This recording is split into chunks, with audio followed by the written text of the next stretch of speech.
Number 1. The Blue Eyes/Brown Eyes exercise. The day after Martin Luther King Jr. was assassinated, a teacher divided her third-grade class by eye color. Within hours, best friends became enemies. By the end of the day, test scores had changed. The year was 1968. Jane Elliott was a 35-year-old teacher at Riceville Community Elementary School in Riceville, Iowa. It was an all-white town of about 900 people. Her students had never met a black person. On April 5th, the morning after King's assassination, Elliott's 8- and 9-year-old students were watching the news, confused and struggling to understand what racism meant. Elliott asked them a question. Would you like to know what it feels like to be judged by the color of your skin? She announced a scientific fact. Brown-eyed people are better than blue-eyed people. The pigment melanin makes people smarter and kinder. Blue-eyed people have less melanin. They're inferior. It was a complete fabrication, but the children believed her. The blue-eyed children were immediately forced to wear fabric collars around their necks, visible markers of their inferiority. They were banned from the playground equipment. They had to use paper cups at the water fountain instead of drinking directly. They sat in the back of the classroom. They were last in line for everything. The brown-eyed children got extra recess, second helpings at lunch, front row seats, and constant praise from Elliott. Elliott's behavior toward the blue-eyed children was deliberately harsh. Of course you got that wrong. You're blue-eyed. Her tone suggested they were stupid. When brown-eyed children answered correctly, she smiled warmly. See what brown-eyed children can do? Within hours, the transformation was complete. Brown-eyed children who'd been best friends with blue-eyed classmates refused to play with them.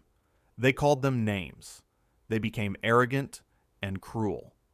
The blue-eyed children stopped participating in class. They slumped in their seats. Some cried. Elliott gave both groups a timed flashcard test.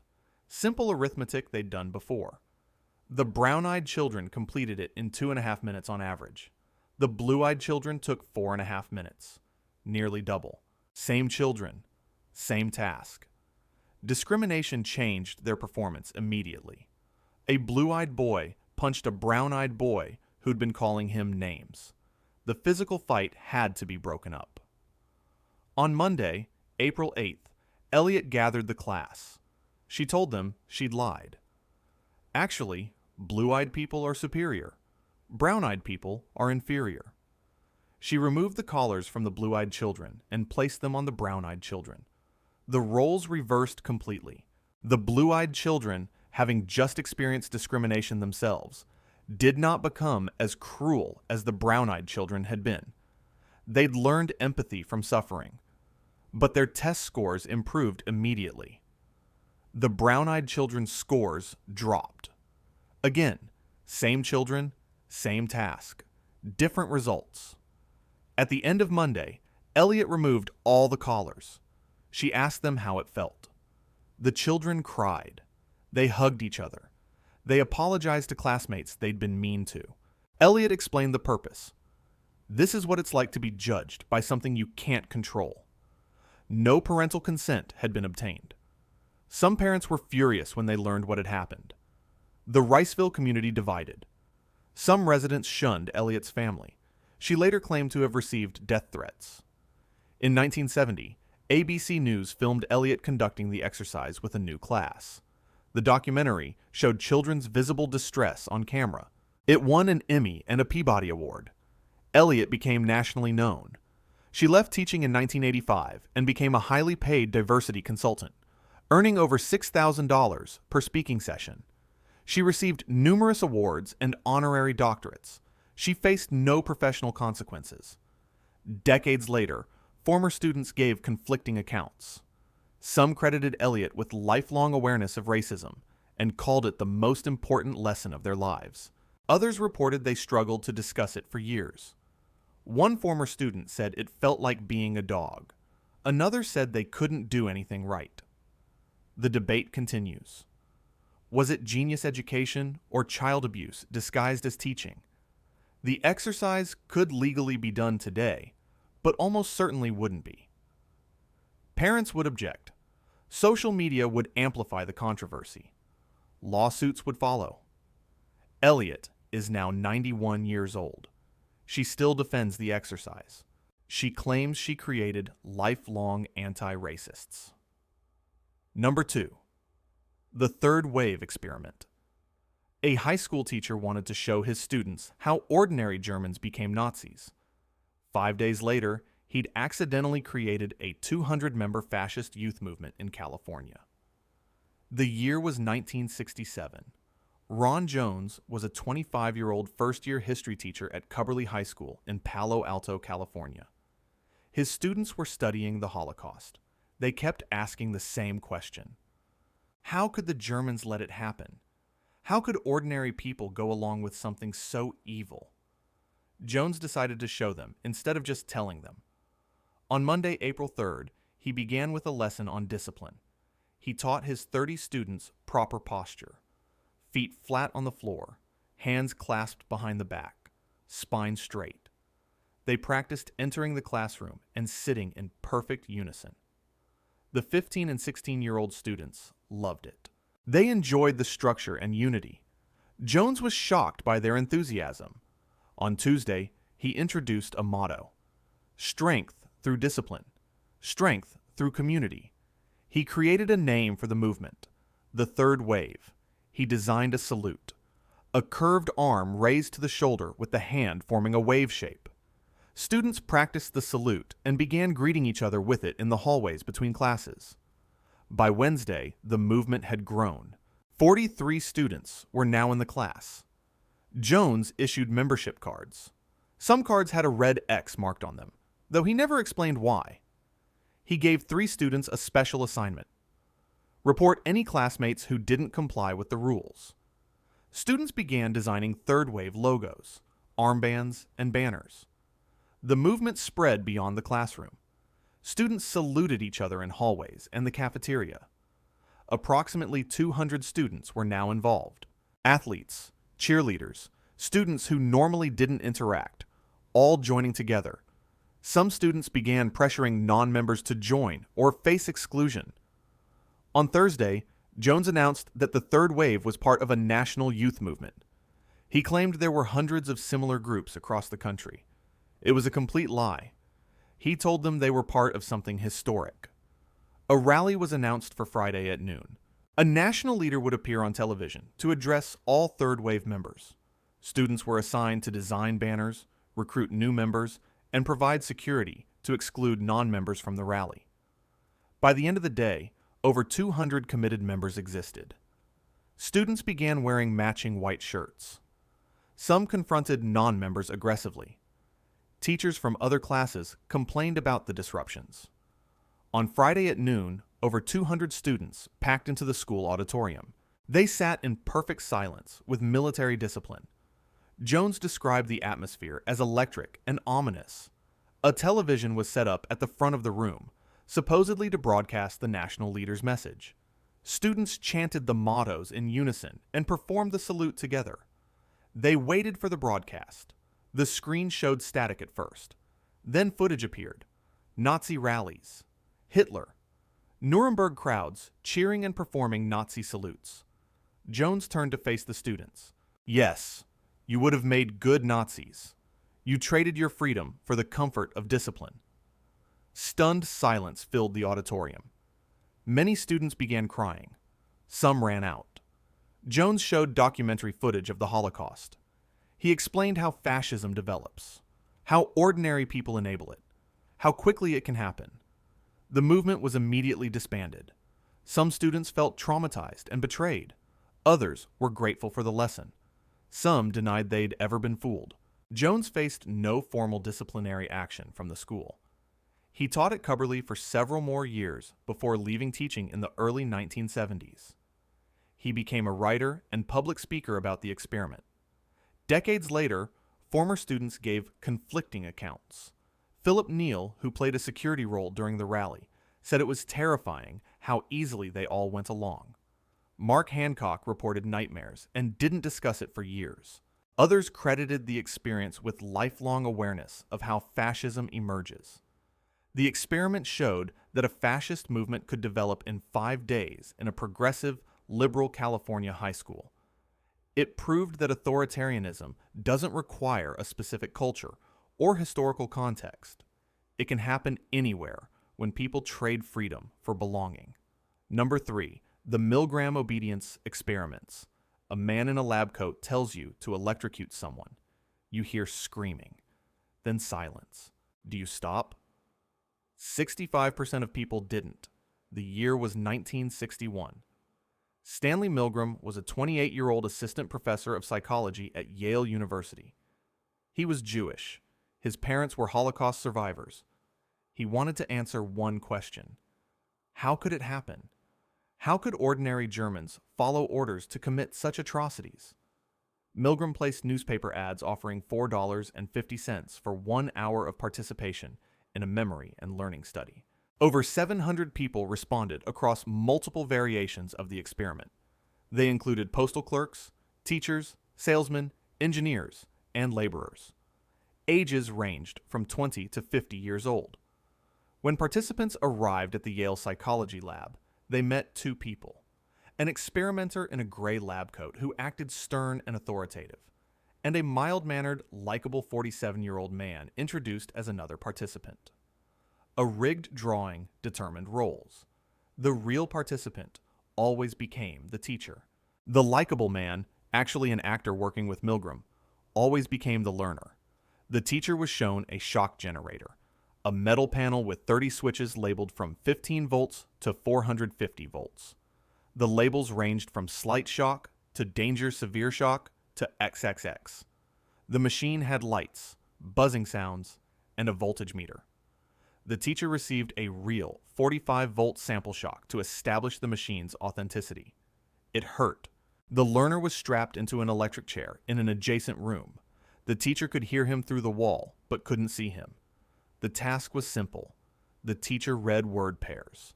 The learner tried to recall them. Each wrong answer meant the next shock level. Each shock 15 volts higher than the last. The learner's responses were pre-recorded. At 75 volts, he grunted. At 120 volts, he shouted that it really hurt. At 150 volts, he demanded to be let out and refused to continue. At 180 volts, he screamed that he couldn't stand the pain. At 270 volts, he gave an agonized scream. At 300 volts, he pounded on the wall and screamed that he absolutely refused to answer anymore. At 315 volts, intense prolonged screaming continued. At 330 volts and beyond, silence, no response at all, suggesting unconsciousness or death. When teachers hesitated, the experimenter gave scripted responses. Please continue. The experiment requires that you continue. It is absolutely essential that you continue. You have no other choice. You must go on. If the teacher expressed concern about the learner's welfare, the experimenter said the shocks may be painful, but they cause no permanent tissue damage. The results were shocking. 100% of participants continued to 300 volts, the point where the learner demanded release and pounded on the wall. 65% continued all the way to 450 volts, the maximum labeled 3XX, even after the learner had gone completely silent. Before the study, 40 psychiatrists predicted that less than 1% would go to the maximum. They believed only pathological sadists would continue. They were catastrophically wrong. The participants showed visible signs of extreme distress. They sweated. They trembled. They stuttered. Many laughed nervously in a bizarre, inappropriate way. 3 participants had full seizure-like reactions. Many argued with the experimenter, while simultaneously continuing to administer shocks. Some wept while pressing the switches. One participant later said he was willing to kill that man. After the experiment ended, participants were debriefed. They were introduced to the learner, who was alive and unharmed. They were told the shocks had been fake.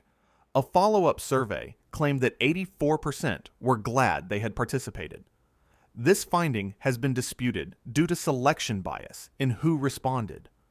Milgram's study proved that ordinary people would obey horrifying orders from an authority figure. Not just Germans during the Holocaust, not just sadists or psychopaths, regular postal clerks and teachers and salesmen. Given the right circumstances, most people would follow instructions to seriously harm or even kill an innocent person.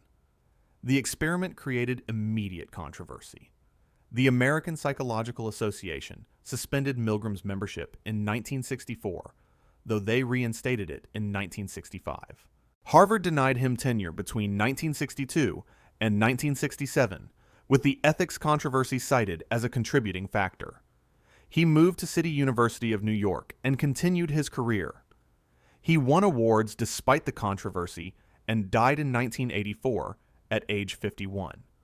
The study led to strict protocols around deception in research, informed consent requirements, and prohibitions against subjecting participants to extreme psychological stress. It cannot be fully replicated today. A partial replication in 2009 stopped at 150 volts and found that 70% were still willing to continue. Number 4. The Stanford Prison Experiment. 24 college students signed up to get paid $15 a day to play pretend prison. 36 hours later, they were forcing each other to clean toilets with bare hands. By day 6, researchers had to shut it down because they'd lost control. The year was 1971. Philip Zimbardo was a 38-year-old psychology professor at Stanford University. He wanted to study how institutional environments affect human behavior. On August 14th, he transformed the basement of the psychology department into a mock prison. A 35-foot section of corridor became cell block, office, and interrogation room. 24 male college students were selected from 75 volunteers. They were middle class, emotionally stable, with no criminal records or psychological issues. They'd answered a newspaper ad offering $15 per day for a 2-week study of prison life. A coin flip randomly assigned 12 as guards and 12 as prisoners. That single coin flip determined everything that followed. The guards received khaki uniforms, whistles, mirrored sunglasses, and billy clubs. The prisoners got a very different treatment. On Sunday morning, real Palo Alto police officers arrived at the participants' homes without warning. They arrested the young men, searched them, handcuffed them, and read them their rights. At the mock prison, prisoners were fingerprinted, photographed, stripped, deloused, and given smocks with ID numbers. No underwear. They became numbers, not names. Guards worked 8-hour shifts. Prisoners stayed in jail 24 hours a day, 3 to a cell. The first day was relatively calm. Guards were uncertain of their roles. But on Monday morning, day 2, the prisoners rebelled. They ripped off their ID numbers and barricaded their cells with beds. The guards' response was immediate and brutal. They used fire extinguishers to force prisoners away from the doors. They stripped the prisoners naked. They removed the beds entirely. They created a privilege cell for prisoners who hadn't participated in the rebellion, turning the prisoners against each other. The psychological tactics intensified rapidly. Guards forced prisoners to do push-ups, sometimes with a guard's foot on the prisoner's back. They used solitary confinement, locking prisoners in a dark closet. Head counts that should have taken minutes were extended to hours, held in the middle of the night to disrupt sleep. Prisoner number 8, 612, Douglas Corpy, showed signs of acute distress after only 36 hours. He began screaming uncontrollably and crying. He was released from the experiment, though he initially refused to leave. Over the next few days, the guards' behavior became increasingly cruel. They forced prisoners to clean toilets with their bare hands.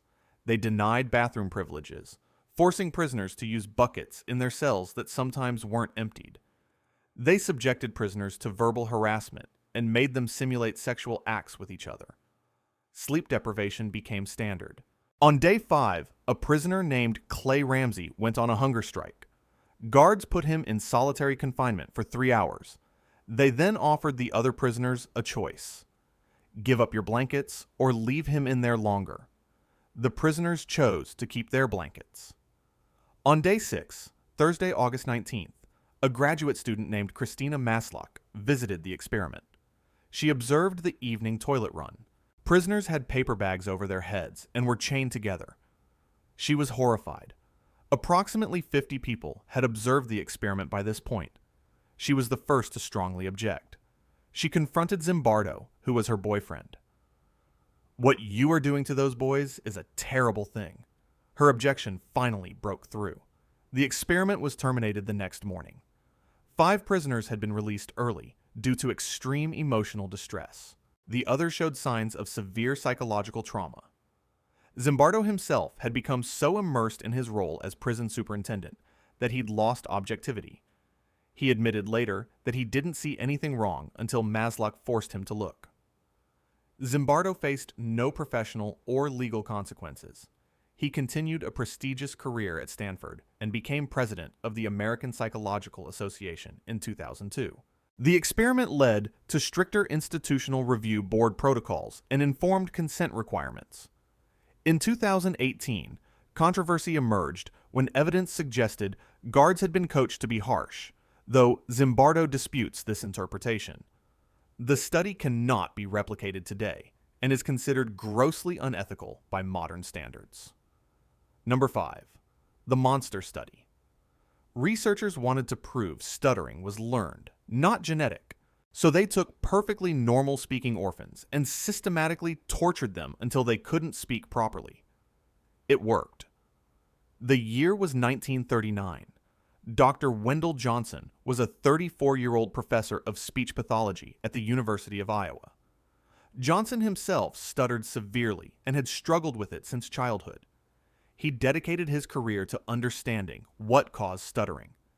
He believed it was a learned behavior caused by negative feedback during childhood, not something genetic or biological.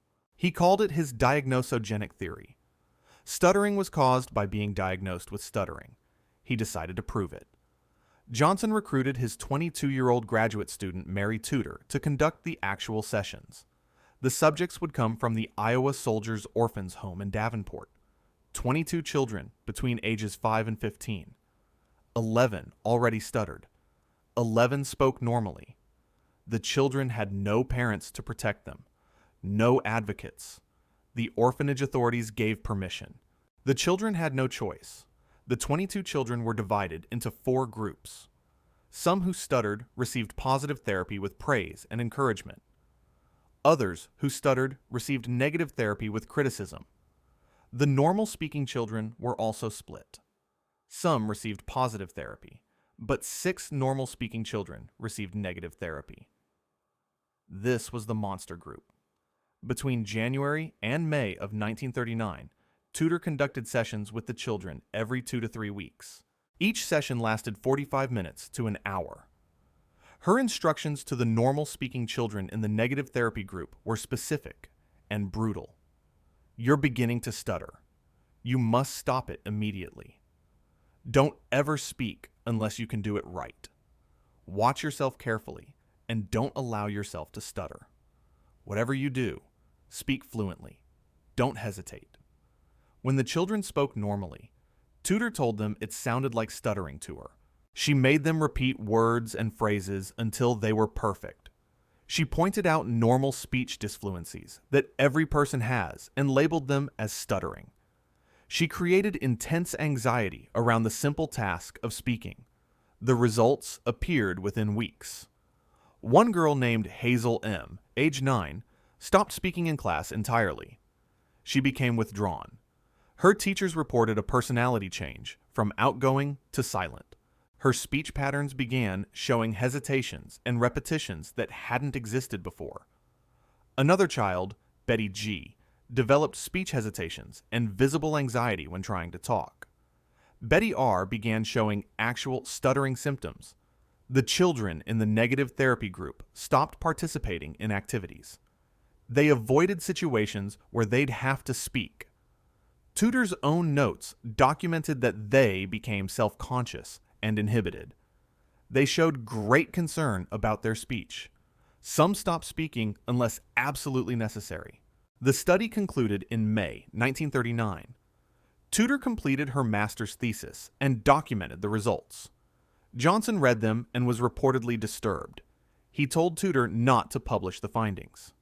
The thesis was placed in the university library, but never promoted or discussed. They conducted no follow-up with the children. They made no attempt to undo the damage. They simply stopped and walked away. The reason for the cover-up was obvious. The study concluded in 1939, the same year Nazi medical experiments were beginning in Europe. The ethical implications were catastrophic. Publishing would have destroyed Johnson's career and brought scandal to the University of Iowa. So the study was buried for 62 years. Johnson continued his prestigious career. He published extensively on stuttering. He became an influential figure in speech pathology. He never publicly acknowledged the study. He never apologized or followed up with the victims. He died in 1965 at age 60 with his reputation intact. Mary Tudor left the field of speech pathology after completing her degree. She became an elementary school teacher in a different field entirely. The truth finally emerged in June 2001, when a San Jose Mercury news reporter named Jim Dyer discovered Tudor's thesis in the university archives. His article exposed what had happened. Surviving victims were located. Mary Doran, formerly Mary Korlaski, had stuttered her entire life. She struggled with employment due to her speech issues. She avoided social situations and battled self-esteem problems for over 70 years. Clarence Pfeiffer also developed a lifelong stutter with similar struggles. In 2003, 3 survivors filed a lawsuit against the University of Iowa. In 2007, the university settled for $925,000 split among the plaintiffs. The university did not admit liability. The experiment's nickname, the Monster Study, came from the 2001 article, not from Tudor or Johnson. They never called it that themselves. But the name fit. Number 6. The Robbers Cave Experiment. 22 11-year-old boys went to summer camp in Oklahoma. Their parents thought it was a normal Boy Scout experience. Within days, the boys were making weapons and planning nighttime raids. The year was 1954. Dr. Muzaffar Sharif was a 47-year-old professor of psychology at the University of Oklahoma. He was a Turkish immigrant who'd become an expert in social psychology and group dynamics. He wanted to understand intergroup conflict. How does hostility between groups emerge? Can it be reduced? This was actually his 3rd attempt. In 1949, he'd tried a similar experiment in Middle Grove, New York. The boys became so hostile that parents removed their children early. In 1953, he tried again in Lebanon, Connecticut. Fights became so severe that researchers had to evacuate the camp after only 5 days. But Sharif kept trying. Between June 19th and July 5th, 1954, 22 boys arrived at a remote Boy Scout camp facility in Robbers Cave State Park near Wilburton, Oklahoma. They were all white, Protestant, middle-class boys from the Oklahoma City area. They ranged from 11 to 12 years old. They'd been screened to ensure they were psychologically normal, well-adjusted, and from stable homes. Their parents had signed consent forms for what they believed was a regular Boy Scout summer camp. The parents were told they couldn't visit during the 3-week session. They had no idea their sons were part of a psychology experiment. The camp counselors were actually graduate students and researchers in disguise. The boys arrived in 2 separate buses, unaware of each other. They were divided into 2 groups of 11. For the first week, the groups were kept completely separate. Each group hiked, swam, had cookouts, and solved problems together. They developed strong internal bonds. One group named themselves the Rattlers and created a flag with a rattlesnake image. The other group became the Eagles with their own flag and cheers. Leadership hierarchies emerged naturally. By the end of week 1, both groups were extremely cohesive. On day 7, the Rattlers discovered the Eagles using their baseball field. It was actually arranged by the researchers, but seemed natural to the boys. The reaction was immediate. What are they doing on our field? Both groups became hostile instantly. The researchers announced a week-long tournament between the groups. Baseball, tug of war, touch football, tent pitching races, and cabin inspections. The prizes were a trophy, medals, and camping knives for the winners. The researchers rigged some events to ensure wins were split between both groups, maximizing frustration and competition. The escalation was rapid. Within 2 days, the groups were calling each other names. By day 9, the Rattlers burned the Eagles' flag. That night, the Eagles raided the Rattlers' cabin in retaliation, stealing and destroying personal property. The next day, fistfights broke out during the tug-of-war competition. The boys began making weapons. They filled socks with rocks. They sharpened sticks. They collected piles of rocks for throwing. Researchers discovered the boys planning nighttime raids and had to intervene. Meals became hostile events. The groups sat separately, glared at each other, and threw food. The Eagles raided the Rattlers' cabin again, overturning beds and stealing belongings. The Rattlers planned a revenge raid that researchers had to intercept. Some boys were crying from the stress. Others showed aggression that their parents had never seen. One boy had to be physically restrained from hitting an opponent with a baseball bat. Staff members stayed up through the nights to prevent raids. They confiscated weapons. They broke up multiple fights. The conflict was exceeding the researchers' predictions and control. In the final days, researchers attempted to reduce the hostility through cooperation. They manufactured crises that required both groups to work together. They sabotaged the camp's water supply.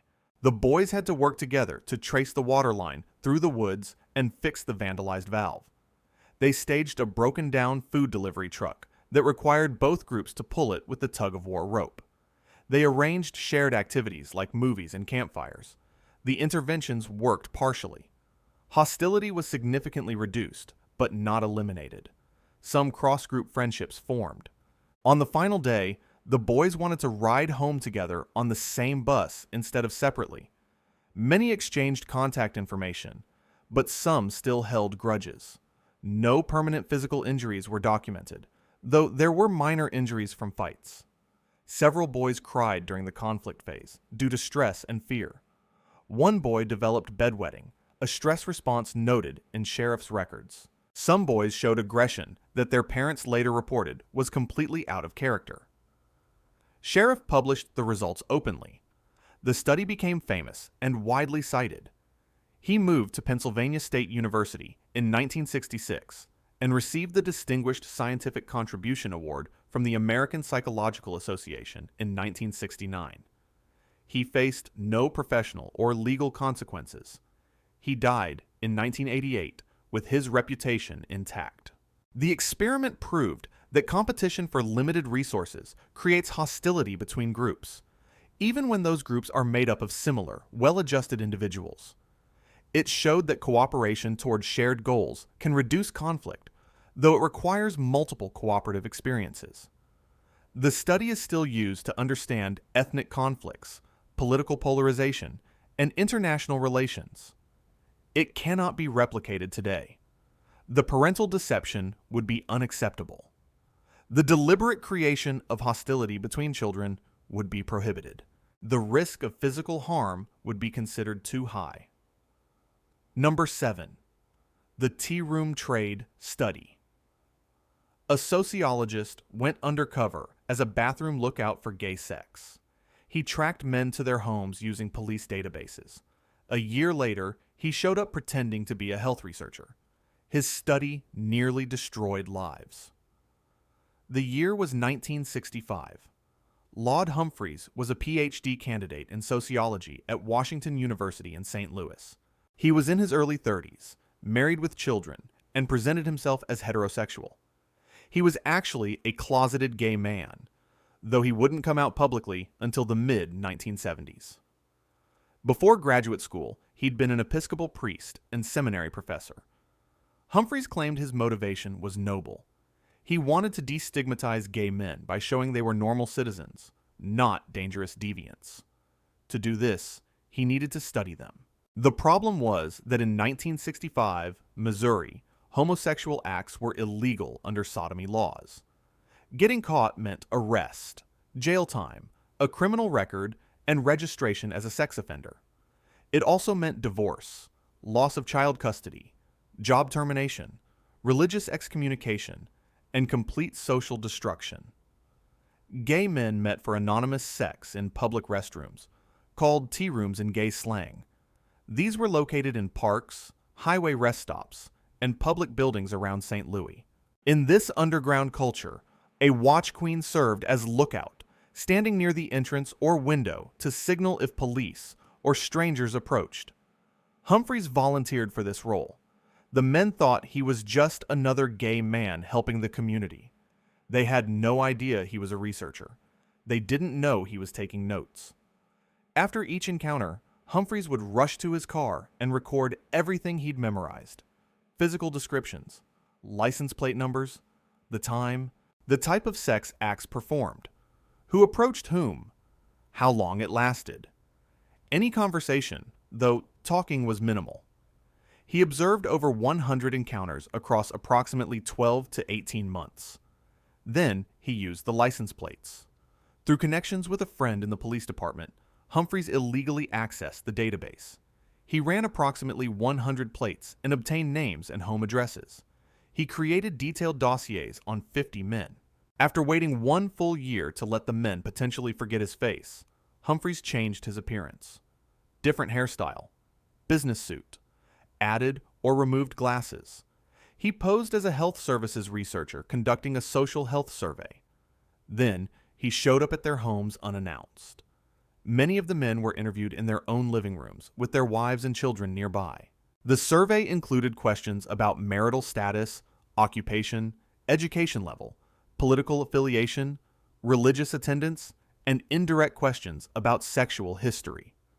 The men had no idea that the researcher sitting across from them had watched them having sex in a public bathroom. They didn't know their names had come from license plate tracking. They didn't know this was a follow-up to those observations. Humphreys matched the interview data to his tea room observations. His findings showed that 54% of the tea room participants were married to women. Most identified as heterosexual in their daily lives. They included truck drivers, salesmen, teachers, and professionals. Many were churchgoers and family men. Humphreys argued this proved they were respectable citizens, not dangerous criminals. But the research created a permanent threat to every man he'd studied. His dissertation was submitted to the university in 1968.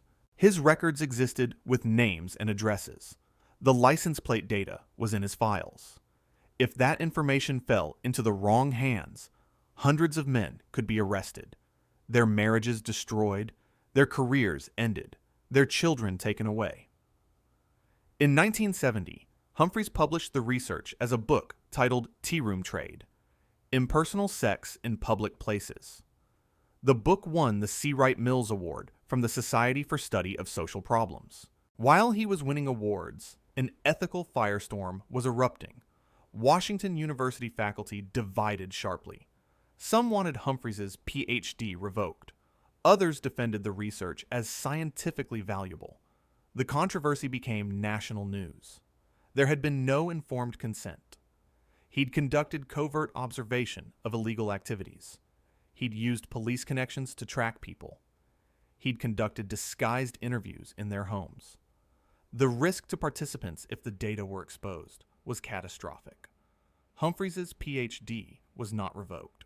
He was hired as a professor at Southern Illinois University Edwardsville in 1969. His career continued successfully. He published more books and taught sociology. In the mid-1970s, he came out publicly as gay, divorced his wife, and lived with a male partner. He became an activist for LGBTQ rights and defended his study throughout his life, arguing it had helped decriminalization efforts. He died in 1988 at age 58. He faced no legal consequences despite the illegal police database access. No participants came forward publicly to sue, likely because they were too fearful of exposure. The study became a major catalyst for the development of institutional review board systems. It contributed directly to the 1974 National Research Act and the 1979 Belmont Report. It led to strict protocols around informed consent, covert observation, deception, and the protection of vulnerable populations. Tracking individuals without consent is now prohibited. Follow-up contact requires consent from initial research. The risks Humphreys created would be completely unacceptable today. The debate continues. Did helping a marginalized community justify violating their autonomy? Humphreys claimed his research contributed to changing sodomy laws and reducing stigma, but he obtained that knowledge by surveilling and tracking men who were engaged in illegal activity, creating records that could have destroyed their lives, all without their knowledge or consent. The study cannot be replicated. It is considered completely unethical by modern standards and serves as a cautionary tale about the limits of what researchers can do in pursuit of knowledge.